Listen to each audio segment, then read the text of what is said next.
Los intercambios juveniles.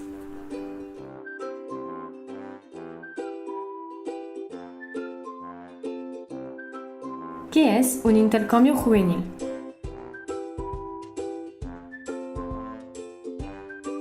Los intercambios juveniles son parte del programa Erasmus Plus de Comisión Europea. Permite que grupos de jóvenes de al menos 2 países diferentes se conozcan y vivan juntos desde 5 hasta 21 días. Participan en actividades, talleres, juegos, debates y dinámicas sobre una temática concreta. ¿Cuál es el objetivo de un intercambio juvenil?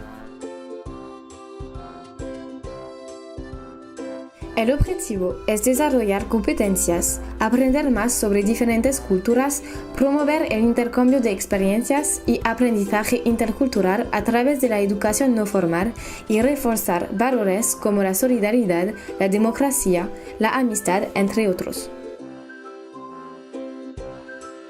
¿Quién puede participar a un intercambio juvenil?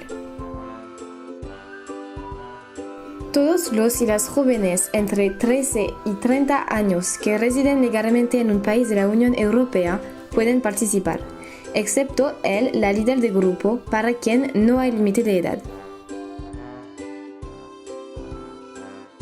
¿Cuáles son las condiciones?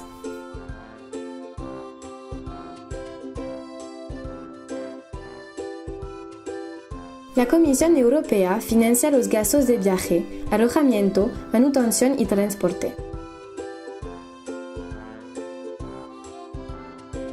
Las personas participantes deben solo gestionar su seguro médico. ¿Quieres vivir esta experiencia? ¿Quieres más información sobre los intercambios juveniles o sobre el programa Erasmus Plus? Puedes encontrarnos en www.cataluñavoluntaria.cat o contactarnos en info@cataluñavoluntaria.cat.